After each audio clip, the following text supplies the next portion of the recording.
गणातून सर्वसाधारण गटातून माझे बंधू ज्ञानेश्वर बांधू गायकवाड ही निवडणूक लढवत आहेत आणि त्यांच्याबरोबर समवेत सावरोली पंचायत समितीमधून माधुरी ताई संदेश पाटील आणि दुसऱ्या वाशिवली गणातून आमच्या गौरीताई गडगे या निवडणूक लढवत आहेत। मी आपल्याला या मतदारसंघातील सर्व मतदार बंधूंना आश्वासित नक्की करेन, ज्या पद्धतीने या कुंबिली ग्रामपंचायतीवर गेली 5 वर्ष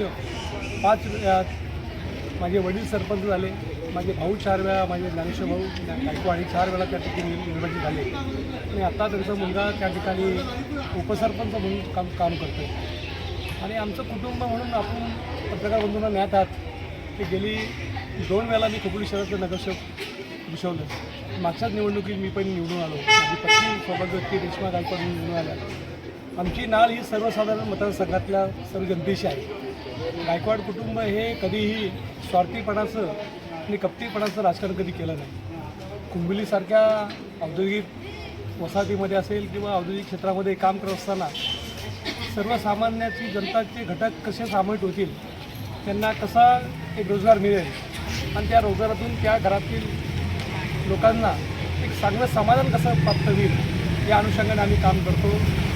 आजपर्यंत माझे बंधू ज्ञानेश्वर गायकवाड यांनी सरपंच म्हणून काम केलं असेल तर आपण त्यातनं ज्ञात आहात सीएसआर फंडाच्या माध्यमातून अनेक कंपन्या आमच्या आहेत, त्या कंपनीतून ॲम्ब्युलन्स कशी प्राप्त होईल, आपल्या गोरगरीब जनतेला त्यांच्या दवाखान्याचा खर्च कमी व्हावा, वाहतुकीची कोटी होऊ नये म्हणून कसं होईल, त्या पद्धतीने मला आठवतं आहे 17 ते 18 वर्ष झाली स्वच्छता अभियान आलं आणि स्वच्छता अभियानाच्या माध्यमातून ती घनकचराची गाडी पहिली या परिसरामध्ये आली असेल सीएसआर फंडामधून तर ती कुंबिली ग्रामपंचायतीमध्ये आली। मला दुसरं आपल्याला सांगायला आवडेल की ग्रामपंचायत ह्या एरियामध्ये एक चांगलं ग्रामपंचायत कार्यालय व्हावं आणि सुसज्जतेचं काम आपल्या जनतेचं व्हावं। ग्रामपंचायत फंडातून कधी ग्रामपंचायत कार्यालय त्या काळी होत नव्हतं, पण मला आठवतं 2011 साली माझा भाऊ ज्ञानेश्वर गायकवाड सरपंच झाल्यानंतर त्या ठिकाणी पहिले कार्यालय बांधण्याचं काम ग्रामपंचायत फंडातून केलं। आपल्याला सांगायला अजून एक आवडेल की 2014-15 साली ज्या ठिकाणी कोकणातून पहिली ग्रामपंचायत निवडली असेल तर जलस्वराज्य टप्पा 2 पाणीपुरवठा योजना 5 कोटीची ती आणण्याचं काम रायगड जिल्ह्यामधली पहिली महाराष्ट्रातून कुंबिली ग्रामपंचायत निवडली गेली। मला आठवतं आहे की आम्ही सगळी आमची मंडळी आहे, महायुतीय सगळे उमेदवार आमच्याबरोबर आता कोबडे दादा आहेत, जाधव काका आहेत, आमचे पाटील बंधू आहेत, या सर्व परिसराला ज्ञात आहे की या माझगाव गावामध्ये ज्या ठिकाणी मी आता उभा आहे त्या गावातली लोकही प्रामाणिकपणे कुंबिलीच्या कारखानदारीमध्ये फुलाची कामाला लावण्याचा प्रयत्न मी प्रामाणिक केलेला आहे। ह्या गावातली लोकही मंगलमला असेल, अंधा कंपनीमध्ये असेल, दुबई मिलमध्ये असेल, त्या ठिकाणी रोजगार जो आमच्याजवळ आला त्या माणसाला रोजगार प्राप्त करून देण्याचं काम आम्ही निश्चित केलेलं आहे।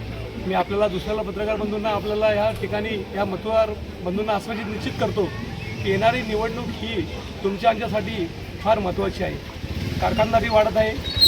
कुंबिलीसारख्या गावामध्ये एकही जागा शिल्लक नाही आहे। कारण याचं असं आहे की आमच्याकडे कारखानदारी येते तर कुंबिली ग्रामपंचायतमध्ये आम्हाला कारखानदार पाहिजे, आम्हाला कंपनी उद्योग करायचे। याचं कारण एकच आहे की कुंबिली ग्रामपंचायतमधलं नेतृत्व करणारं हे ज्ञानेश्वर भाऊ गायकवाड आहेत आणि ह्या आता परिसरामधलं नेतृत्व ज्ञानेश्वर भाऊ करतायत आणि त्यांचा सर्वांचं पाठबळ, या सर्वसामान्य जनतेचं पाठबळ हे ज्ञानेश्वर भाऊला आणि आमच्या संदेश पाटलांच्या मिसेस माधुरीताई पाटीलला निश्चित आहे आणि म्हणून येत्या काळामध्ये 5 तारखेला जो मतदान होणार आहे ते सर्वसामान्य जनता ही रस्त्यावर उतरून मतदान करणार आहे आणि लोकही आता आमच्याबरोबर कोण उमेदवार आहे त्याला दगड मारण्याचं काम किंवा त्यांच्यावरती वाईट बोलण्याचं काम ही संस्कृती गायकवाड कुटुंबाची बिलकुल नाही आहे। ते काय करतात, त्यांच्या कारखानदारीवर त्यांनी किती आश्वासन दिलेत लोकांना की आम्ही नोकऱ्या लावतो, त्या नोकऱ्या किती लोकांना परमनंट केल्यात। ह्याच गावातले काही व्यक्ती त्यांच्याकडे गेले होते की आम्हाला नोकरीदारी द्या, तर त्याच्याबद्दल मी काही बोलू इच्छित नाही, मी त्यांच्यापेक्षा मोठा नाही आहे। पण आम्ही आपल्या माध्यमातून निश्चित सांगेन पत्रकार बंधूंनो, येणाऱ्या काळामध्ये आम्ही निश्चित लोकांच्या रोजगारदारीचा प्रश्न सोडू। मी आपल्याला या गावातीलही महिला आमच्याकडे कंपनी मंगलमला आग लागली म्हणून काही महिलांना आमचे जर कमी केल्या असतील, पण पॅकेजिंगची कंपनीच्या माध्यमातून 250 महिला आमच्याकडे काम करतात. निस्वार्थीपणे आम्ही काम देतो त्यांना. आपल्याला या गावातील सगळं सुज्ञ नागरिक, आमचे सरपंच गोपीनाथ जाधव असतील, दादा असतील, हे सर्वांना ज्ञात आहे. लोक भूलतापाला बळी पडणार नाही. लोकांना हा चेहरा पाहायला लागतो आणि तो चेहरा ज्ञानेश्वर भाऊ गायकवाडांच्या माध्यमातून या परिसरामध्ये निर्माण झालेला आहे. आणि येणाऱ्या 7 तारखेला गोलाला आमचाच आहे. छत्रपती शिवाजी महाराज की जय. जय शिवाजी. जय.